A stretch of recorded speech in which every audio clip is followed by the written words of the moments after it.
man, I mean, this Sandy Alcántara, I mean, he's so special and what he's doing this season. I mean, we've seen the steps to this, year in and year out, and definitely was getting to this last year, but I mean, it's just hit another level this year. This guy's durability and ability to get through a game, not give up any runs, barely give up any hits, chew up innings, and go and 101 in the throw, eighth yeah, inning. just the filthiest stuff you've seen. And do this on top of the fact that, a lot of the times, sometimes you give a guy a new contract, you're like, all right, let's see what he does now. He's locked. Now, guy's gotten better, and now it feels like you got him at a bargain for what you signed him for in the offseason. It was the most important thing. All this flash that they did this offseason with Avi Garcia and Jorge Soler and all that, Stallings. Nothing was more important this offseason than making sure Sandy stays in a Marlins uniform for as long as possible. He has delivered it every way. And yesterday, is got a big time matchup with a couple of stars in the lineup with Mike Trout and Shohei Ohtani, who will be on the mound today. And your team is rolling. You're closing in on back to 500. You're closing in on a wild card, and he just doesn't disappoint. He goes and delivers that 8 shutout innings of just brilliance yesterday. And you still didn't feel confident. As great of a game as he pitched, when I saw the old bullpen warming up, I'm like, oh, God. No, yeah, I don't feel, anytime. But it's like he's so good. It's one of these things, too, where he's so good, it's such a drop-off anytime you hand the ball off, Yeah, Like but it's not like look, we've seen, and we used to make fun of the role of a closer, right? Because I guess in the early 2000s to, early teens, and in the 90s, there were legitimate closers, like guys closing 40, 50 games, if not more, a year. So when that starting pitcher got to that point, so when you had guys, studs that would get to the 7th or 8th inning, you had your setup guy and your night guy. You had your 9th inning guy that you could depend on. And they're not there yet. Like, they have to shuffle the bullpen because you really don't have confidence in one guy. Yeah, I mean, I get you. And that was a known weakness coming into it. That's why they were making last minute moves. Like, they definitely were scrambling on this pen. But, that is what it is. Like, for me, I'm more marveling at what this guy, because it's pretty crazy to go out there and have the expectations of, hey, you're gonna go at least 7 innings and give up 2 or less runs, and then you're going in there with a star lineup against the star lineup, and to exceed that and go 8 shutout innings with 2 hits, Right. that guy's a marvel. I mean, it really is. It's been so impressive to see his growth as a pitcher. I mean, I've loved his attitude ever since he wanted to fight Ronald Acuna. I just thought that the guy is such a badass. Mm-hmm. And people are asking, Menu 631 has been asking, do you think that he's better than Jose Fernandez? And I mean, my initial reaction is to say no, because it's like it's hard to feel like anybody was going to be Jose, because Jose, it just felt like when Jose pitched, there was like in that last year, like there was just electricity every time it felt like he took the mound and the way he played the game. But yeah, Sandy has a lot of those qualities too, man. I mean, he has the personality, he has the fire under his ass. He is the leader of this team. So yeah, it's my initial reaction is to request, like, is anybody going to be Jose? But I don't know. Jose, even at his time, maybe Clayton Kershaw was in the league. I don't know if you could ever really say that Jose Fernandez was bar none the best pitcher in the league. And Sandy's that right now. He is the best pitcher in the league. And not only that, but Sandy had Jose had all of these arm issues early on, and so they were very protective of him. Right. He would never pitch. He would never go 11 straight games, 7 innings. This run of durability for him, for Sandy is insane. It's great. You know, over 200 innings last year. Nearly did it a couple of years ago. Obviously didn't do it in the COVID season. Nobody did, but his ability to just take the ball and go. When you talk about your biggest weakness on the team being the bullpen, and he's like, I got it. For his and by the way, legitimately gets angry anytime Don Mattingly takes the ball out of his hands. Because he knows. And the last time that they did that, he lost it, and they lost a game. He's like, you know, he took his baseball glove and destroyed everything on that bench. I think he turned that bench into pulp from his anger. So, yeah, man, I do think there's probably an argument that he is better than Jose Fernandez, and that's crazy. Yeah, I would say that sometimes it's hard to compare, like, even though they're built very similar, they're different pitchers, right? Because I think Sandy, that changeup that he throws that makes some of the best hitters in the league look ridiculous. And then when you think you're on that, he comes at you with 101. Like that right there is unbelievable. And even the play-by-play guys and the analysts and they're like, chalk that up to 101. That's crazy. Right? They're like in the 7th and 8th inning, when you're throwing your fastest pitches, like, yeah, man. And I think as the season goes on, they get to 500 and they go on a little run and they start crawling up, you know, up the rankings or what have you. When it gets to that time in the 8th inning and Sandy's at 105 pitches, Manley really has to consider leaving him in. Oh, for sure. Because if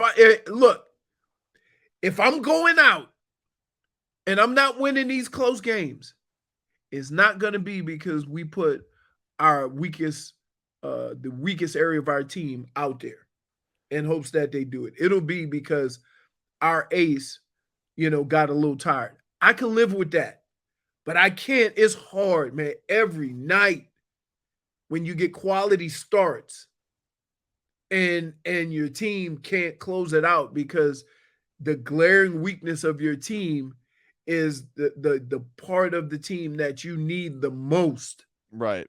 Because these games are close. But the thing that's worrisome about it is, not to be a Debbie Downer, because I do love this throwback mentality of him, but he's thrown 20 more innings than the next guy in the league. Like, that's 3 games for most guys. Yeah, but you, instead of comparing him with the numbers, you got to compare the pitchers. No, right? I understand, but do you understand? Like, no, I know what you're saying. I know you're like you're scared because that's a crazy pace, Leroy. The way baseball has been for the last 20 plus years. Okay, that stat is frightening. Yeah, I mean, look, but you have to consider the pitcher. Yeah, he's a very efficient pitcher. Like that is part of the marvel of him, is like he has strikeout ability because he throws 100, and it's just his filthy stuff all over the place. But that uneasiness that the team has to have because he's pitching so much. Every win they have is so precious, and every time he takes the mound, it's like you never want to let go of the rope and hand it over to him, because you feel like if they do let it down, you're like, well, all that brilliance was wasted for nothing. Right. But I look at it because it's already been him a couple times this year. I look at it this way. I don't look at it as he's pitched 20 more innings than the next guy. I look at it more of he's that good and has the ability to pitch 20 more innings than the next guy. So he's separated himself that much from the other pitchers, that have some of the same numbers that he has. And so I don't, like, At every point in time where he's been taken out, okay, you've never said, "Oh, Sandy looks tired." No, he's incredible And shape. I and mean, when you see those other pictures, like you almost say, "Oh, okay, maybe he can squeeze one more batter." You never say that with Sandy. When he they take him out because that's baseball now, and he's supposed to be out. yeah. But Well, they don't take him out because he looks tired. They no, but don't take him out because his stuff isn't good. 8 shutout innings, 107 pitches is like, all right, you should be like, if your ace gives you that on any other team, They're you should winning. be like, we're good. We Yeah. got this. You Sit should it have down, maybe kid. one blown save all year if your Right. pitcher is putting up 7 innings, 7 to 10 strikeouts, right? Giving up less than 3 or 4 hits, right? When that gets to the 8th or ninth inning, you're supposed to bring a guy in, and even if the score is 2-0, you're supposed to close out, especially 2-0. You're supposed to close that out. I don't want to go to commercial break, come back, or go to a bathroom break, come back and see the bases loaded. Well, they'll try and even their record today. They got Trevor Rogers on the hill against Ohtani. That'll be another fun one. So now question, because they don't have DH. I mean, they do have DH.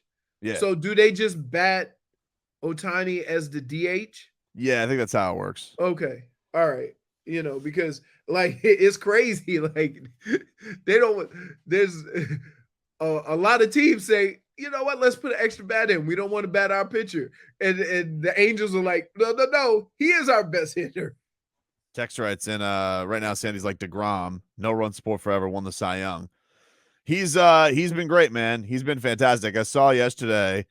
This is a cool quote from Mike Trout, and he said, you got to get a good pitch to hit. Sandy's got some good stuff, some of the best I've seen. When he throws 100 miles per hour, he's got a bunch of secondary pitches. He can put him where he wants. That's to talk to a lot. I've talked to a lot of guys around the league, and Alcántara is up there with some of the good stuff. So you're talking about one of the best guys to ever do it, saying that Sandy's right up there with some of the best to ever do it. So he was awesome yesterday. He continues to shine. I think the one thing, we had somebody ask, do you think that he'll overtake Jose Fernandez as far as like Marlins pitching lore? The only thing that I would say that Jose, that's always, I mean, it's always going to be the big mystery is, like his life ended at 23 years old. And that's really when Sandy kind of grooved into like, he's starting to get it. And then like 24, 25, 26, he's bar none been one of the best pitchers in the league. Now maybe is, and now arguably is the best pitcher in the league. So we don't even know really what level Jose could have gotten to. And that's kind of the crime of it. That's like that's the tragedy of, his life ending the way that it did and all that stuff with the accident and everything that came with it, with the horrific nature of it, with the details that came around, all that stuff. That's the from the baseball side of it though, and the brilliance that he had on the mound. I don't know if he would have even gotten more savvy, would have gotten more better. But that's the only thing that you look at and you're like, well, Sandy at 24 really like got even better and molded into this pitcher. Like Jose was kind of a phenom from the get-go at 19 years old, and then his life ends at 23. So that's kind of the only difference. The thing that's interesting though is this franchise, there was a very noticeable uptick on certain nights that guys would pitch for a couple of guys, and one of them was Dontrelle Willis and D-Train Mania and everybody getting crazy. And yes, that was a very good team, but it really didn't start a good team. I mean, that team really stunk up the joint. I remember being at Dontrelle's. I had season tickets that year. I remember being at Dontrelle's debut that year in May, and Dontrelle Mania kind of just took over, and everybody was there to watch D-Train, the leg kick, how exciting and personable he was, the way he played the game. Jose certainly had that on Jose nights when he would pitch. The Marlins have had some tremendous everyday players in their lineups. Nobody's really been able to just captivate him to get people coming through the turnstiles night in and night out. There's something about having a big time pitching matchup that does get people out there. And I do wonder what it will take for Sandy to click like that. It probably will take a wild card run, a real one, like not one that's in a bubble season, obviously, where nobody can go. It will probably take something like a wild card run or a playoff run and him into pitching those big games, and then like August, September, see if people start catching on, and then maybe it's a thing. I remember like Dontrelle versus Randy Johnson on Sunday Night Baseball. What a big night that was one night. And I don't know, Jose obviously had another special connection because he was Cuban and he was right there, that's right there in the community, right next to Little Havana, but I mean, dude, like Sandy's brilliance is tremendous, and he pitches with electricity. He is he's an electric personality. I feel like he's just got so much dog in him. So I don't know what it'll take for that to click, for him to kind of get into that echelon of guys, because Josh Johnson was never really that, as far as like had guys. Josh Beckett was never really that either. Well, because they had other guys. They had the guys who pitched really well on those staffs. Yeah, but those guys were considered the aces. But Dontrelle was the guy. Dontrelle was the guy. Like Dontrelle was the guy the fans wanted to see. Jose was the ace, and people wanted to see him.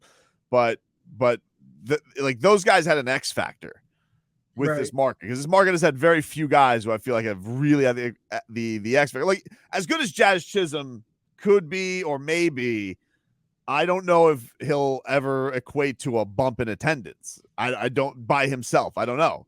Like, because Hanley didn't, Giancarlo Stanton didn't, Miguel Cabrera didn't. These are some of the best hitters that the game has seen. It's weird that a pitcher can do that and he only pitches every 5 starts. Right. I think it's I don't know if it's I don't know if it's because like a town like this, it's an event town, and there's something about a pitching matchup that would get it going. And you know what this team reminds me of? A little bit of the Florida Panthers, right? Like the Florida Panthers in the last few years have had a couple of stars, a couple of guys that excited you, and then they had to make the determination: are we gonna spend the money and put us over the hump? Right. And they've seen that, and the Panthers have invested money into the organization, brought certain players in. They gave Bob a big contract, and they really went out to get the team over the hump. And it seems to be moving in that direction. When you look at the talent on the Marlins, right, and you look at, some of the guys who are performing as young guys, now it's just a matter of, okay, are we going to spend the additional money to kind of get us over the hump? Or are we going to do what the Marlins have done so many times in recent years, is you bring this young talent in either with a trade or the draft, you develop them, and then you go, we can't afford them, we get rid of them for more prospects, and you do it all over again. It'll be an interesting one because, they have, if they get this one today, because as much star power as the Angels have, I mean, they've really, after a hot start, they have struggled, and their bats are, they've been it's been a tough go. They fired their manager. They got the Mets obviously upcoming, so that'll be a big series going back to New York, and then you got some more. I think the Pirates are up after that. So I mean, like they got a chance to go Pac-Man and really gobble up some wins and put themselves in a good what. Pac-Man, I want. That's what they do with, like, when you take on the Nationals, you go Pac-Man on their ass. I want.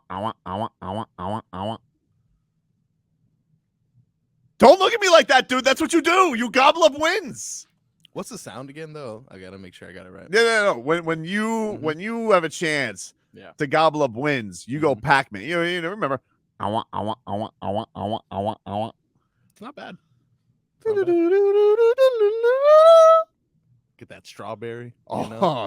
They turn those ghosts blue. Oh yeah. You go get their ass, son. Yeah. You get their ass. Love that game. Sandman was turning them blue yesterday. Playing the Nationals is like playing Pac-Man when they're blue the whole game. Yes, the Nationals can give you, in fairness, the Nationals can give your record a very false sense of security. They're 13-1 against the Nationals, and they're a game under 500. So go do the math on what the rest of their record is. The Nationals have been a great elixir. Here's what's up. They've lost a lot of games they should not have lost if they're any good.